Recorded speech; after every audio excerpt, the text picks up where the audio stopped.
Muhammad al-Tabari, or his full name, Abu Ja'far Muhammad ibn Jarir al-Tabari, because it's very essential to name his son and name his father. But anyways, Mr. al-Tabari, known in the Marvel superworld of Sunnism, is a legend. He is a man that cannot be refuted in whatever exegesis he gave you, because simply he gave you one of the best exegesis that is available that traces back to what the Prophet said.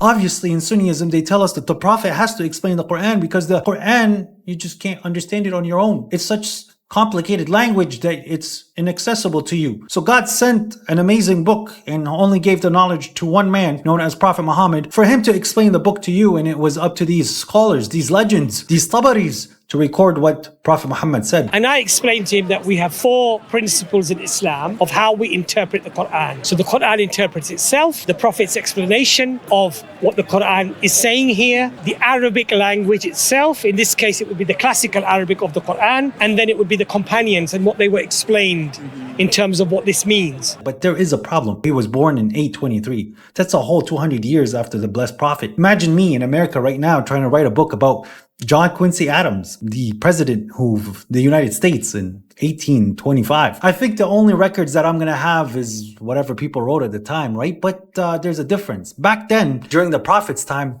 apparently everyone was a ummi, which means they can't read or write. هو الذي بعث في الأميين رسولا منهم في الأميين رسولا منهم يعني ماذا؟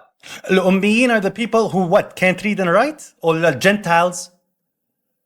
No, that can what Gentiles? Are we talking here about are we Banu Israel to tell me Gentiles? So there wasn't much traces to go back other than the Quran itself, which is amazing to know. There wasn't that many hadiths being propagated or things that have been written down for people to reference. So the way that they knew how John Quincy Adams was me asking people now of what they heard from the people before them, from the people before them, from the people before them, from the people before them. Yes, it was a whole bunch of gossip and testimonials, but apparently Tabari was very, very qualified to tell us what the Quran meant as per the blessed Prophet. This is something that we're always presented, that the Prophet had his explanation, and his explanation of the Quran is the only explanation that's acceptable, and therefore we need these books of Tafsir.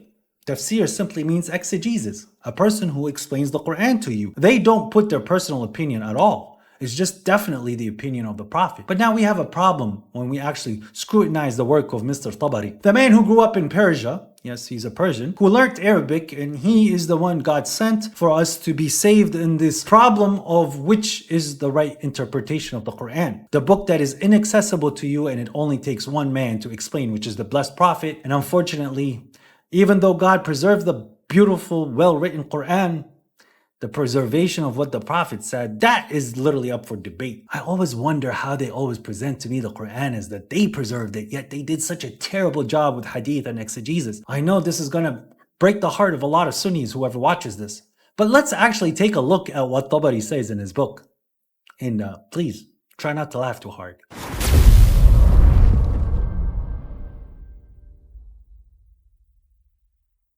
So one thing that you need to understand, that there is a chain of narrations. So one man said something that another man heard, that another man heard, that another man heard, that Tabari heard. Now, to show off this amazing system that Tabari has designed for him to record all of the sources of all these interpretations that all stem back to the Prophet, we're going to take such an insignificant example from the Quran, something that is not significant in the religion like prayer. So there's the verse in chapter 17, verse 78, where God says, "Establish the prayer at the setting of the sun until the twilight of the night and the reading of dawn. Indeed, the reading of dawn shall be observed." So let's take a look at Tabari's book and see what he wrote. Obviously, this is the Prophet's interpretation. So the Prophet would have explained this verse to the people around him, and those people would have went through their magical chain, this amazing isnad, for Tabari to hear it, so that we would know what the Quran meant by duluk al-shams ila ghasaq al-layl. But unfortunately, when we start to look at Tabari and see this amazing word that gets constantly repeated, وَاخْتَلَفَ أَهْلُ التَّأْوِيلِ, and the people of interpretations differed. Now, what he's trying to present to you is from all these isnads that you see in front of you, which lead back to the companions of the Prophet, or the Prophet, well, eventually the Prophet, because the Prophet's teaching the companions taught their kids, and the next generation heard it from that previous generation, and then the weirdos, the fourth generations who lost it all, they had to hear it and record it. So what ended up happening is the Prophet went to a certain group of people and he said, well, this interpretation of Duluk al-Shams, the decline of the sun, it means noon. And then he went to a different group of people and he said, well, actually it means sunset. And then when it came down to the part of Ghasaq al-Layl, right, the twilight of the night, he went to a whole group of people and said, well, it kind of means afternoon. And then he went to a whole different group of people and he said, well, maybe it means Maghrib. And then obviously Fajr is Fajr. That one is easy because God clearly says that it's Fajr. But it's very interesting that then Tabari wants to do what Tabari does best, as all these Sunnis do best. They want to compare the Quran to poetry because the language in poetry is so significant in the way that people present their language as if they can't change meanings just to make it sound poetic. That's the whole point of poetry, that you do not need to stick to linguistics and literal meaning for you to actually paint the image that you want. So imagine me now saying the words, oh baby, when I look into your stars, they glimmer with hope. Just because I referred back to my girlfriend's eyes as stars, it does not necessitate that now the word stars mean eyes. But this is how poetry works, and they want to shove those kind of understandings into the Quran. Why? Because Mr. Tabari went and heard what these poets have to say, and the poets are going to explain the book that is not poetry, and it's extremely literal and extremely precise. But let's get back to the point, where the Prophet is going to a whole different group of people and telling them different interpretations. But this is the most blessed thing about Tabari, is that he decides on who said the right interpretation. Tafsir simply means exegesis, a person who explains the Quran to you. They don't put their personal opinion at all. He's saying that this is the closest to the truth. So what happens to all the other chains? And what if Tabari is wrong? Hey, how dare you? How dare you sit here and talk about the Persian Tabari who has excelled in the exegesis of the Quran? Who are you and who have you give you authority to speak on such matters? Well, this is what happens when you put a Lord in front of you as a human being and you say that he cannot be refuted. Obviously, he failed terribly in the exegesis of this specific verse because he failed the basic Arabic. It's not talking about multiple prayers, duluki shamsi ila ghasaq al-layl. That's a single time period and it's a single prayer. I know we can have this debate and go back and forth, but even in your own isnad and your own exegesis of Tabari, there are people who said the exact same thing that I said. But why do you have to go by what Tabari said and not what the other chains are saying when it goes back to the Prophet? So while Tabari is sitting and painting Mr. Prophet Muhammad, the blessed man, as somebody who is confused, who goes to different sects and different people and gives different interpretation, you are now blaming me for finding the actual interpretation from the Quran itself without relying on poetry, and it does align with some of the chains that is presented to me, and you're saying that I'm wrong? Why? Oh, and by the way, this is not the only verse where the people of interpretation differ. This constantly happens in Tabari, where the people of interpretation differ. And then you have multiple chains that go back to the companions of the Prophet. Obviously, 4 names and then whatever is said. And unfortunately, some of it is really ridiculous. Like we could go to chapter 53, verse 1. وَالنَّجْمِ إِذَا هَوَى. And by the star when it sinks, or by the star when it falls. مَا ضَلَّ صَاحِبَكُمْ وَمَا غَوَى. Your friend is neither astray nor misled. Now, this verse to me is quite clear.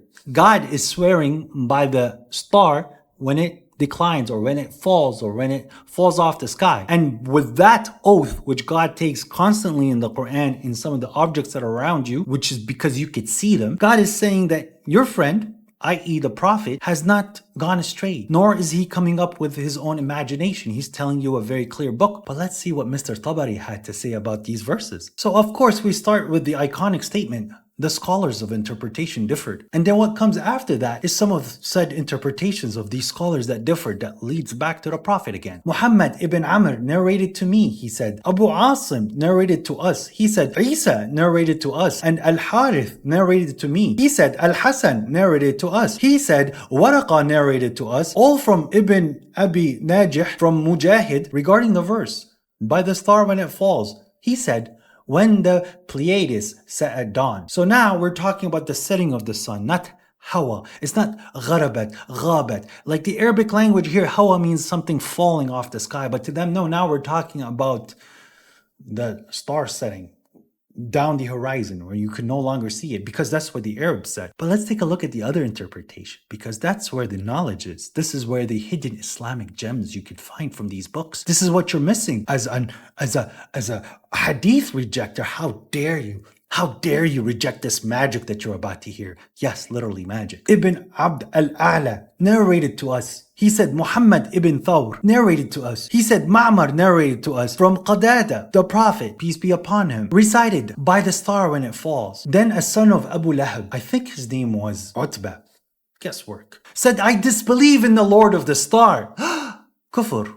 So the Prophet, peace be upon him, said, beware lest the dog of Allah devour you. Yes, we're talking about the dog of Allah now. And it struck his head, i.e. Ibn Abu Lahab went crazy because of these words. Ibn Tawras narrated from his father that the Prophet, peace be upon him, said, are you not afraid that Allah will unleash his dog upon you? So Ibn Abi Lahab went with some people on a journey, and while on the road, they heard a roar of a lion. He said, it is coming for me. That is the dog of Allah, the lion. His companions gathered around him and placed him in the middle of the circle. When they fell asleep, the lion came and snatched him from among them.